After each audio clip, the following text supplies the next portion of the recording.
I'm 1 kilometre in to a 16-kilometre run.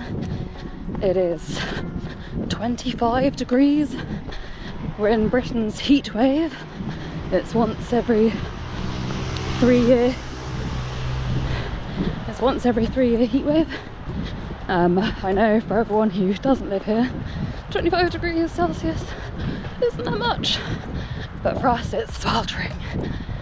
So I'm running, it's 5:45 in the evening, late afternoon. Marathon training. Marathon 6 weeks. Haven't really done that much training because of injury, so yeah, see how it goes.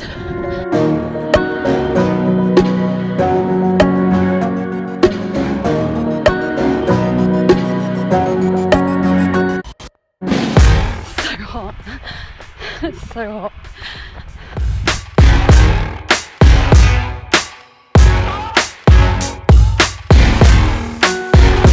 So I'm on kilometre 7.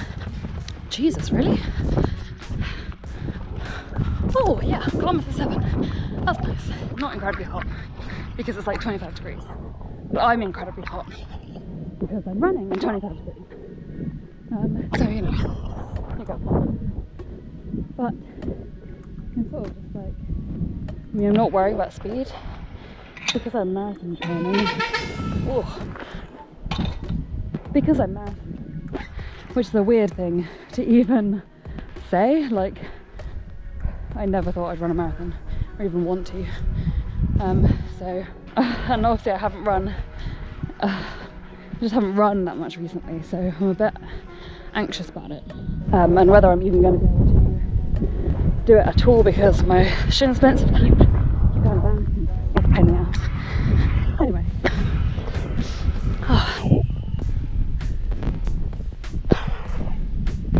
The wind's picked up, which is very nice.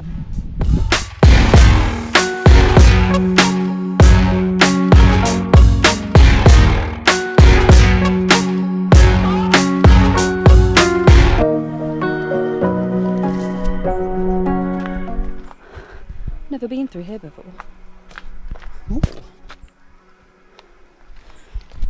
Yeah, the original poutine I think has like cheese curds or milk curds or whatever on it, but you can get loads of stuff on it, and it is so good. It's so good. So now I'm 7k into a 16-kilometre run, and all I can think about is eating poutine.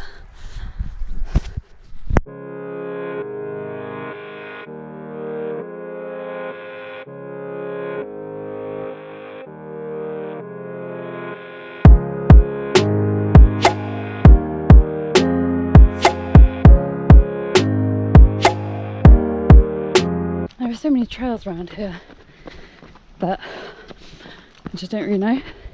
I don't often run this side, the south side of the A38. I run more towards like Dartmoor, along the edges of Dartmoor. But this is the River Tean.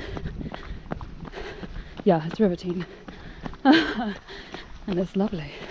I mean, I run along the River Tean too, but the other side of it.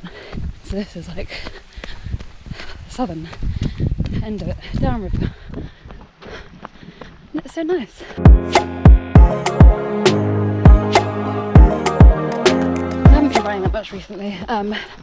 Probably, I don't know, maybe like once a week, and not very far either. Had a couple of weeks off after Blenheim because my shin splints came back after Blenheim Palace Triathlon at the end of May. Oh, I went on holiday. I went cycle touring in France for a week in Brittany, which was so lush. Really hard. Not really hard, that's not true. It was hot and my panniers were really heavy. So that was really fun. Challenging. Good length strengthening. Good leg strengthening with the cooler. Yeah, so I spent a week cycle touring and then sort of got a bit lost in working, really. That's the problem when you're self-employed. You also don't get holiday pay. I always like take a week off and then spend the next sort of couple of weeks working extra hard to try and catch up, even though I think it's just a mental catch up really. But yeah, so I worked a lot. Been to the gym, did a bit of rowing in the gym, which I've never really done before, but that was really fun. But it's nowhere near where I live, so I only go there when I'm working in Exeter, and just don't really have time, so I'm not going to continue with that. And it's summer too, so it's much better just to be outside. I've been swimming too in the outdoor pool near where I live, which is amazing. So that's been lush. But yeah, I want to do some more. God, it's hard to run and talk in this heat.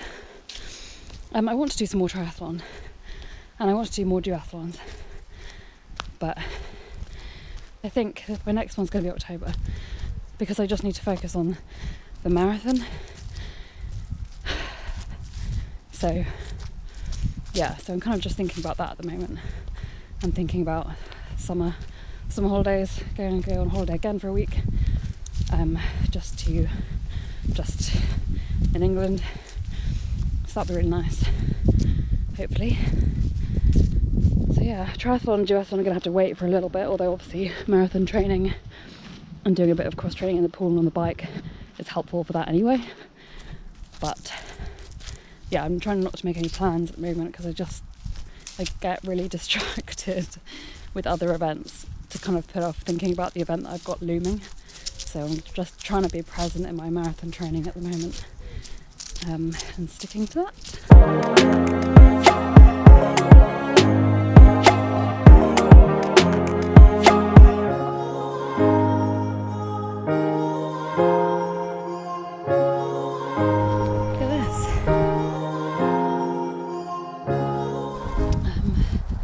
I don't know where I'm going now. I just had to run over, it's like this place called Play Lane. And it's like a humpback, really old humpback bridge. You call it, it's one of those bridges that you can't see over. So when you're driving it, it's very risky. You have to go over it very slowly. But they have recently put traffic lights on it, which yeah, they've recently put traffic lights on it, which makes it good. Like, I used to run over it if there was a car going over it in the same direction I was. I'd like run behind them as if I was like slipstreaming them. But now they put traffic lights, which is better from a driving point of view, and I guess from a running point of view, because at least you know you're not going to meet any car. But it makes it busier. I think people didn't avoid it before because it was so dangerous. Now people use it a lot more, so it's a back road really that people, it's just busier. Check this out.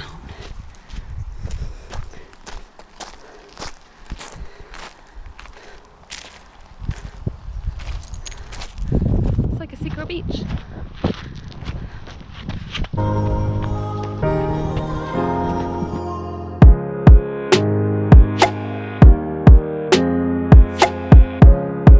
So I'm just walking up a little hill at the moment because I'm trying not to run up too many hills, which is hard where I live, but like just to reduce the chance of me getting injured at the moment. But I've just got to 11.3 kilometres. Like, I've just got to, like, that's a significant thing. But it's funny, and I've always found this really funny since I started running a few years ago, is that for me, up to like 20k, running is always the same difficulty. So like a 5k, if I set out to do a 5k, then I run 5k, and you know, it's hard towards the end. If I set out to do a 10k, when I get to 5k, it's not hard. But when I get to like 8-9k, it's hard. If I set out to do 15k, then at 5k it's not hard, at 10k it's not hard, and you know, towards the end, 13-14k, it gets really hard. And now I'm doing, well, today is 16k, and I did a 10k the other day, and it was hard towards the end. And right now I'm on 11.36, and I'm fine. Like, I mean, I'm obviously tired and it's hot, but I'm fine. And it just shows how incredibly important your mentality is. It's like your expectations are so relevant when it comes to how tired you feel and how far you can run.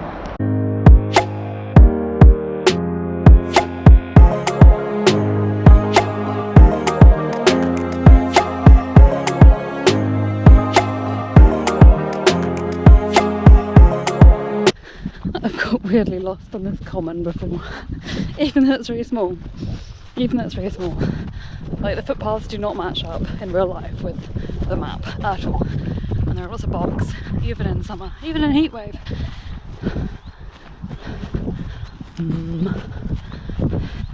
There are also often cows here, and I love a cow, so fingers crossed.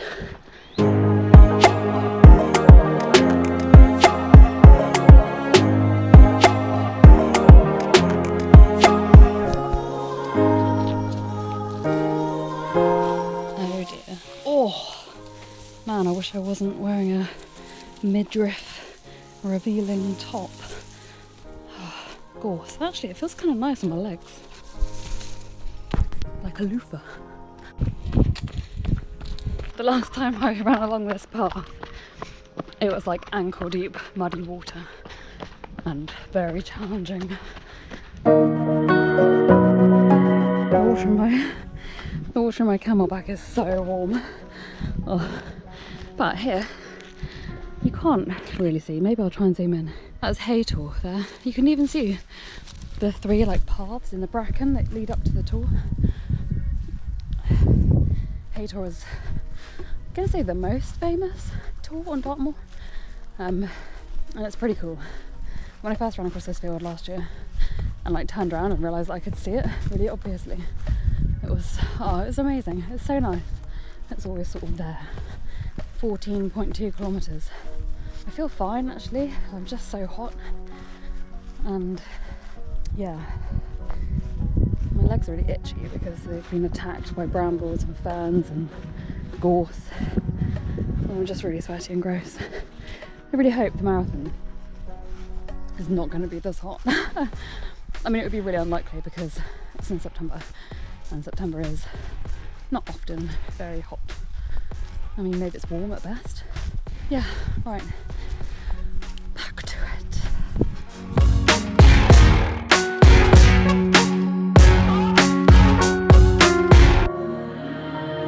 No pigs.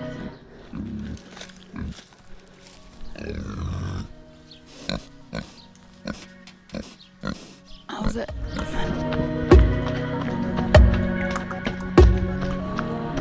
Okay, so that was 15 kilometres. One more to go. How do I feel? Better than I thought I would. I've cooled down a bit because the wind is back, but my legs are pretty tired. So yeah, 1 more kilometre to go. See how the next training run fares. Oh.